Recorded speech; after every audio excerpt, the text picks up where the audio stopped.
Levanta a sua mão, glorifica a Deus. Aleluia. Estou muito feliz pela oportunidade de estar aqui. Sabe o que me deixa mais alegre, mais feliz?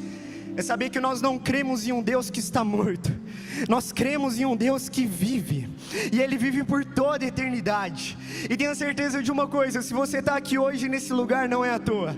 Se você está aqui hoje nesse lugar, é porque o Espírito Santo de Deus te trouxe aqui. Você podia estar em qualquer outro lugar, mas é quase meia-noite e você está aqui na casa de Deus. Então eu tenho certeza de uma coisa: o Espírito Santo vai entregar coisas maravilhosas sobre a sua vida. Eu peço que o seu coração esteja ainda mais intenso, ainda mais alegre na presença de Deus, para tudo que Ele vai nos entregar aqui hoje nessa noite, amém? Se você está com a sua Bíblia, eu convido você a abrir em Atos capítulo 3. Atos capítulo 3. Antes disso, deixa eu me apresentar. Se alguém não me conhece, muito prazer, meu nome é Lucas Teodoro, tenho 20 anos de idade, estou vindo lá de Goiânia, Goiás, e é uma honra estar aqui hoje junto com vocês. Glorifico a Deus pela vida do bispo JB Carvalho, e quem abriu fala amém. Versículo 1: certo dia Pedro e João estavam subindo ao templo na hora da oração, às 3 horas da tarde. Estavam sendo levados para a porta do templo, chamada Formosa, e um homem aleijado de nascença, que ali era colocado todos os dias para pedir esmolas aos que estavam no templo, vendo que Pedro e João iam entrar no pátio do templo, pediu-lhes esmola. Pedro e João olharam bem para eles, e então Pedro disse: olhe para nós. O homem olhou para eles com atenção, esperando receber deles alguma coisa, e disse: Pedro, eu não tenho prata nem ouro, mas o que eu tenho eu te dou. Em nome de Jesus, o Nazareno, ande. Segurando pela mão direita, ajudou a levantar-se, e imediatamente os pés e os tornozelos do homem ficaram firmes. Aleluia, glória a Deus. Feche os seus olhos onde você está. Espírito Santo, obrigado, Senhor, por essa palavra. Obrigado por tudo que o Senhor quer ministrar hoje aos nossos corações. Obrigado, Deus, porque o Senhor vive. Obrigado, Deus, porque o Senhor está aqui nesse lugar.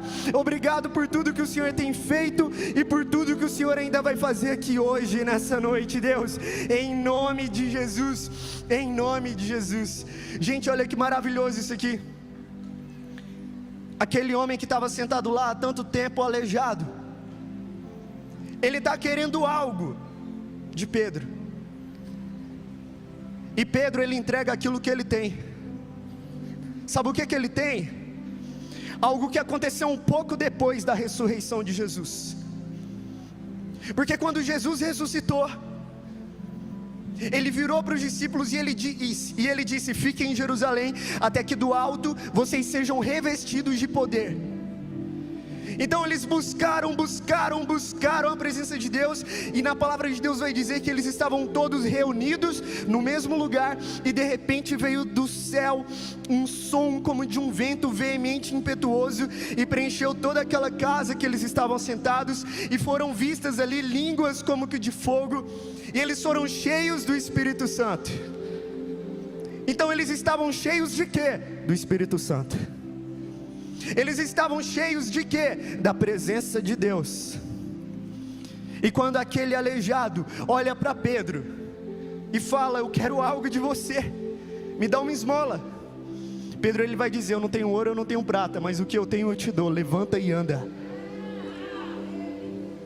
O que ele tinha? A presença de Deus. O que ele tinha? O Espírito Santo de Deus. Sabe no que eu creio? Eu creio em uma igreja tão cheia da presença de Deus, que você não vai ser cheio até o topo, você vai ser cheio até transbordar. E sabe o que acontece? Do seu lado tem pessoas vazias, e elas serão cheias da presença de Deus, através daquilo que flui da sua vida. Irmão, você não vai ser mais um crente que vem para a igreja e só senta e assiste culto. Você vai ser um crente que dá perigo para o inferno.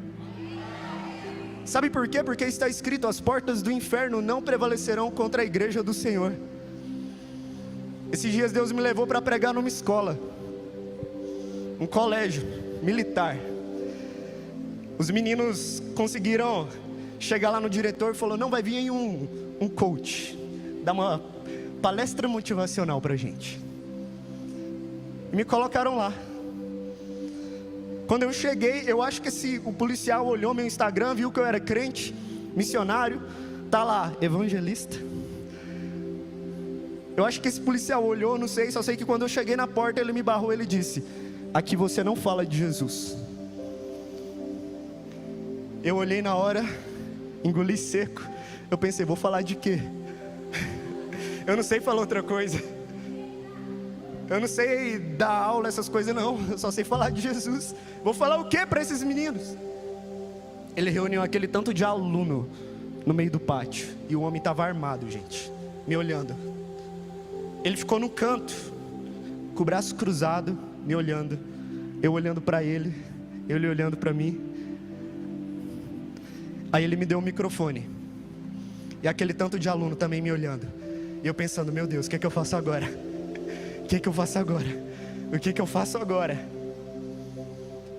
E ali eu comecei a conversar com aqueles alunos. Quantos anos você tem? E aí? O que é que você acha do seu colégio? Eu pensando, meu Deus, o que é que eu estou fazendo aqui nesse lugar? Teve uma hora, irmão, que eu não aguentei. Eu falei, olha, eu creio em um Deus que transformou a minha vida, e eu creio que Ele quer transformar a sua também. Eu não aguentei, eu falei de Jesus, e o policial lá me olhando, eu pensando, meu Deus, o cara está armado, gente. Ele me olhando, eu olhando para ele, e pregando o evangelho, e eu disse, tem mais, quem aqui quer entregar a sua vida para...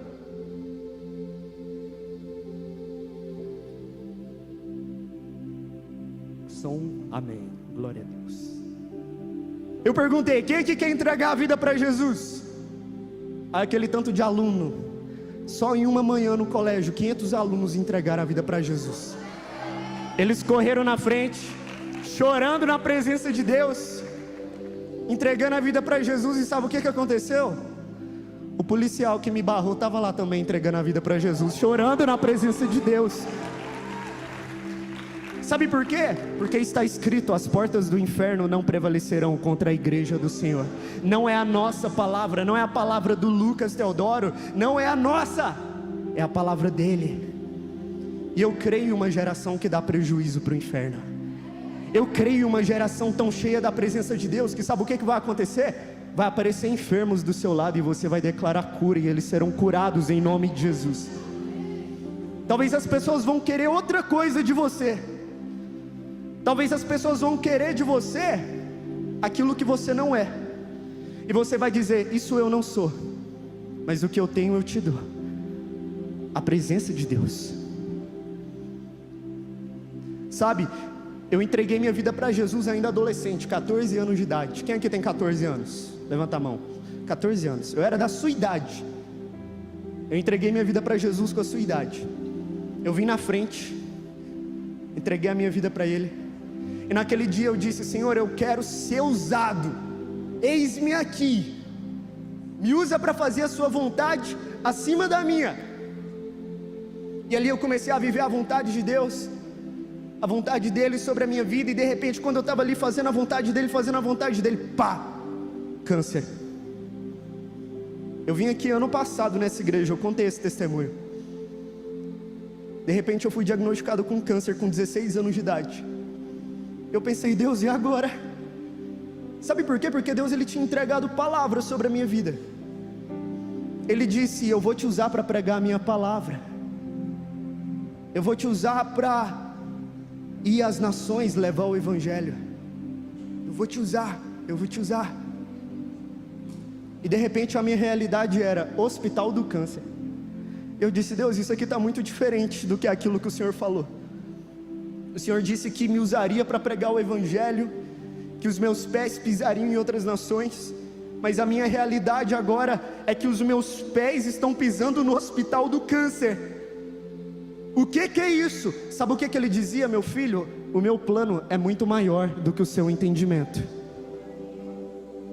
é muito maior do que aquilo que você pode pensar, é muito maior do que aquilo que você pode imaginar.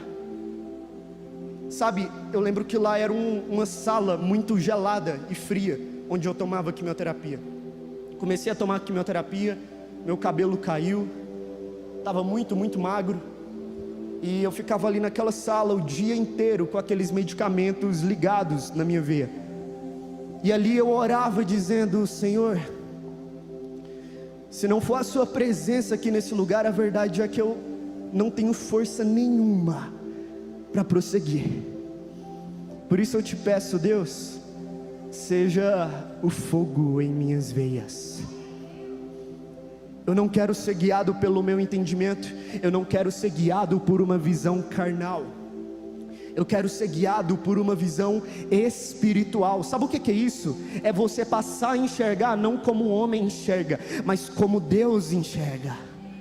Pedro ali, quando ele estava diante daquele coxo, se ele estivesse com uma visão carnal, ele diria: olha, eu não tenho nada. Mas ele não estava com uma visão carnal, ele estava com uma visão espiritual. O Senhor, Ele te entrega hoje uma visão espiritual em todos os lugares onde você estiver. Em todos os lugares onde você pisar, você será fonte de transformação.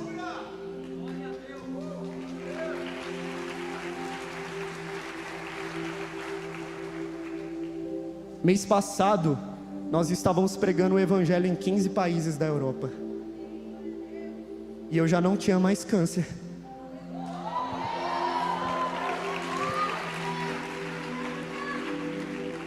Sabe por quê?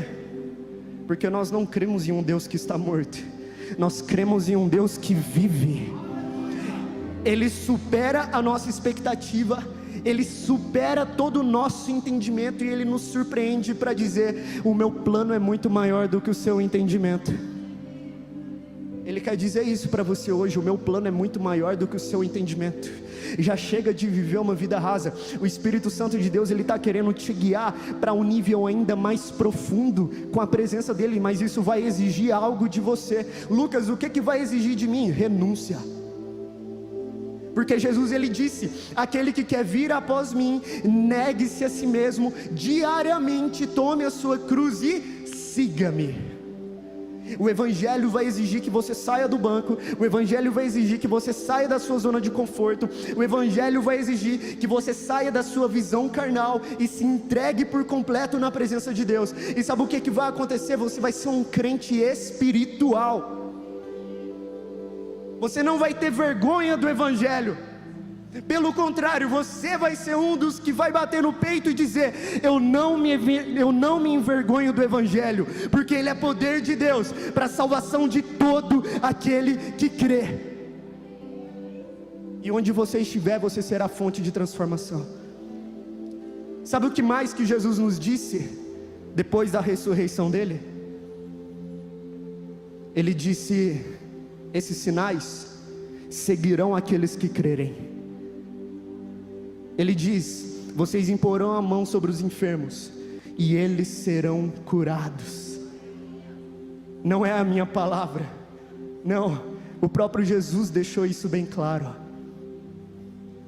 Vocês imporão a mão sobre os enfermos e eles serão curados. Sabe por quê? Porque não há enfermidade que resiste ao nome de Jesus, não há doença que resiste ao nome de Jesus, porque Ele levou sobre si todas as nossas dores, Ele levou sobre si todas as nossas enfermidades, tudo. E é momento de viver isso na prática e não só na teoria. Nós estávamos lá na Europa, em Madrid, passeando. Aí o Guilherme, ele apontou para mim e ele disse: Lucas, olha aquela senhora chorando ali, vai lá ver o que foi. Eu pensei: meu Deus, olha onde o Guilherme está me metendo, gente. Eu fui lá, não sabia falar espanhol, chamei um amigo tradutor, fui conversando, descobri que ela tinha um problema lá nas pernas, que ela não estava conseguindo andar, sentindo muita dor. Nós chegamos nela e dissemos: olha, nós cremos em Jesus. E o tradutor traduziu: e nós cremos que Jesus pode te curar. Nós cruzamos o oceano para te dizer isso, que Ele levou sobre si todas as suas dores, todas as suas enfermidades. A mulher ficou assustada, olhando assim para a gente: o quê? O que vocês estão falando? E nós perguntamos para ela: será que nós podemos orar por você? Eu creio que a sua dor vai sumir em nome de Jesus. Ela disse: pode, ora aqui. Nós oramos por ela, declaramos cura sobre a vida dela. ela estava meio assim: será que isso vai acontecer mesmo? Como que é isso? E nós oramos, declaramos cura em nome de Jesus. De repente essa mulher assustou, ela olhou assustada e começou a chorar, e a gente sem entender o que estava acontecendo. O que está acontecendo? O que está acontecendo? E a amiga dela perguntando para ela, e ela disse: toda dor passou.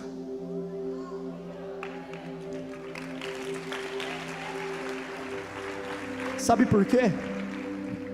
Porque nós não cremos em um Deus que está morto, nós cremos em um Deus que está vivo. Nós cremos em um Deus que venceu a morte, um Deus que venceu toda enfermidade. É momento de viver isso na prática. Eu quero te convidar a ficar de pé aí no seu lugar, onde você está. Espírito Santo de Deus está aqui nesse lugar. Eu quero que você feche os seus olhos nesse momento. Espírito Santo, obrigado porque o Senhor está aqui. Nós cremos em Ti. O Senhor disse que esses sinais seguirão aqueles que crerem, e nós cremos em Ti, Deus. Por isso eu te peço agora, em nome de Jesus, se manifeste aqui nesse lugar. Se manifeste aqui hoje em sinais e maravilhas. Meu Deus, se entrou aqui alguém que talvez esteja incrédulo, que não crê, Deus, que essa pessoa saia daqui hoje crendo que o Senhor vive, que o Senhor é real, que o Senhor se manifesta entre nós. Mais do que bem-vindo, nós te queremos, Espírito Santo. Nós te queremos, Espírito Santo.